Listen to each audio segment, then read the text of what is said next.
இறையேசுவில் பிரியமான சகோதர சகோதரிகளே, நமது ஆண்டவர் இயேசு கிறிஸ்துவுடைய திருப்பெயரால் உங்களுக்கும் உங்கள் குடும்பத்தில் இருக்கிற அனைவருக்கும் அன்பும் சமாதானமும் மகிழ்ச்சியும் உண்டாவதாக.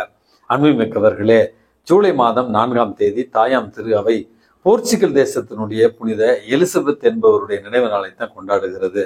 அன்புமிக்கவர்களே, மிக இளைய வயதிலிருந்தே அரச குடும்பத்தில் பிறந்திருந்தாலும் ஒழுக்கத்தோடும் ஞானத்தோடும் பக்தி விசுவாசத்தோடும் புனித எலிசபெத் வளர்ந்தார் என்றும், இவருக்கு 17 வயது நடந்த பொழுது போர்ச்சுகல் தேசத்தினுடைய டென்னிஸ் என்கிற இளவரசனோடு திருமணம் முடித்து வைக்கிறார்கள்.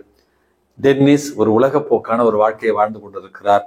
தன்னுடைய கணவனுக்காக தொடர்ந்து இறைவனிடத்துல மன்றாடி வருகிறார் இந்த புனித எலிசபெத். இவர்களுடைய திருமணத்தினுடைய ஆசீர்வாதமாக இறைவன் இவர்களுக்கு 2 குழந்தைகளை கொடுக்கிறார். அன்புமிக்கவர்களே, அரசியாக வாழ்ந்தாலும் பக்தியிலும் விசுவாசத்திலும் பிறரன்பிலும் சிறந்து விளங்கிய ஒரு புனிதையாகத்தான் புனித எலிசபெத்தை நம்ம பார்க்கிறோம். தன்னுடைய கணவனுடைய மனமாற்றத்திற்காக தொடர்ந்து மன்றாடிய புனித எலிசபெத்துக்கு கணவனுடைய மனமாற்றத்தையும் பரிசாக கொடுக்கிறார் இறைவன். 12 ஆண்டுகள் தூய்மையான மக்களுக்கு உகந்த கடவுள் திருமுன்னிலையில நேர்மையாளர்களாக வாழ்ந்த ஒரு வாழ்வை திருமண வாழ்க்கையாக இறைவன் அவர்களுக்கு பரிசாக கொடுத்தார் என்றும், அதற்கு பிறகு நோய்வாய்ப்பட்டு அரசன் டென்னிஸ் இறந்து வருகிறான். அந்த இழப்பிற்கு பிறகு தன்னுடைய பிள்ளைகளை நல்ல நெறியில வளர்த்தெடுத்து தன்னுடைய ஆட்சி காலத்துல போர்ச்சுகல் தேசத்துல பல தேவாலயங்களை கட்டி எழுப்பி பல துறவு மடங்களுக்கு உதவி செய்து தானும் பிரான்சிஸ்கன் சபையினுடைய 3ஆம் சபையில ஒரு துறவியாக மாறி உன்னதமான ஒரு வாழ்வு வாழ்ந்தவர் தான் இந்த போர்ச்சுகல் தேசத்தினுடைய புனித எலிசபெத். இவருடைய பரிந்துரையால் நாமும் ஏழ்மையான எளிமையான தூய்மையான வாழ்வை வாழ இறைவனிடத்துல இன்றைக்கு மன்றாடி ஜெபிப்போம். அன்புமிக்கவர்களே, இன்றைக்கு நமக்கு கொடுக்கப்பட்டிருக்கிற நற்செய்தி வாசகத்துல நமது ஆண்டவர் இயேசு கிறிஸ்து இன்றைக்கு சுங்கச்சாவடி வழியாக செல்லுகிறார். அங்கே மத்தேயுவை பார்த்து என்னை பின் செல் என்று சொல்லுகிறார். மத்தேயுவும் அனைத்தையும் விட்டுவிட்டு இயேசுவை பின்தொடர்ந்தார் என்றும், அன்று மாலை நடந்த அந்த விருந்தை பார்த்த பரிசேயர்களும் சதுசேயர்களும் இயேசுவை பற்றி முணுமுணுக்கிறார்கள்.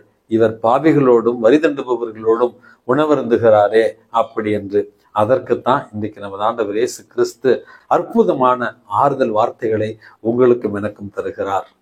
நோய் அற்றவருக்கு அல்ல, நோய் உற்றவருக்கு மருத்துவர் தேவை.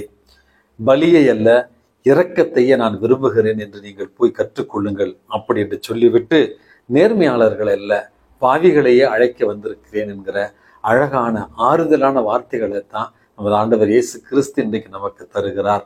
எத்துணை பாவிகளாக நம்ம இருந்தாலும், ஆண்டவரை விட்டு எவ்வளவு வெகுதொலைவு சென்றிருந்தாலும் ஆண்டவருடைய இரக்கத்துல நமக்கு இடம் உண்டு.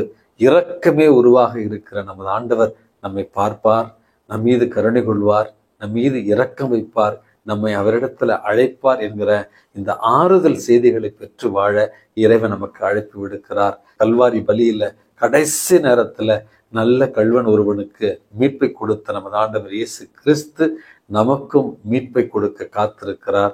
அவருடைய இரக்க பார்வையை புரிந்து கொண்டவர்களாய் அவரிடத்துல செல்ல முயற்சி செய்வோம்.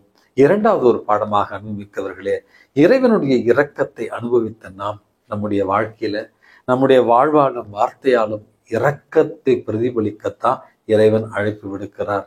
கொஞ்ச காலங்களுக்கு முன்பாக இந்தியாவில், அதுவும் குறிப்பா வடநாட்டுல மனிதர்களை மத நம்பிக்கைக்காக அடித்துக் கொடுக்கிற கொடூரமான நிகழ்ச்சிகள் மற்றும் இனப்படுகொலைகளை நம்ம காணொளிகள் எல்லாம் பார்த்திருக்கிறோம்.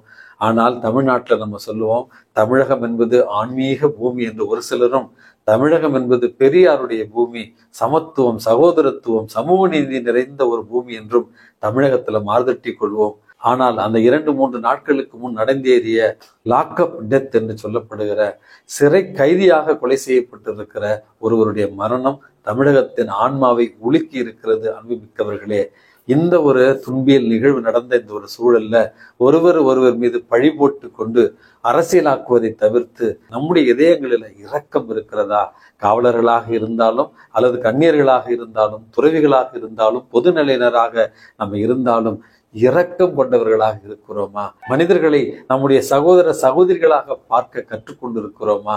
நம்முடைய பிள்ளைகளை மற்றவர்களை மதிக்கவும் அன்பு செய்யவும் இரக்கம் காட்டவும் கற்றுக் கொடுத்திருக்கிறோமா என்கிற ஆன்ம பரிசோதனையோடு இது போன்ற நிகழ்வுகள் நம்முடைய மண்ணில நிகழக்கூடாது என்கிற உறுதியோடு அன்பையும் இரக்கத்தையும் மற்றவரோடு பகிர்ந்து வாழ இறைவன் உங்களையும் என்னையும் தூண்டுவாராக. எல்லாம் வல்ல இறைவன், தந்தை, மகன், தூய ஆவி உங்களையும் உங்கள் குடும்பத்தில் இருக்கிற அனைவரையும் நிறைவாக ஆசிர்வதித்து பாதுகாத்து வழி நடத்துவாராக. ஆமென்.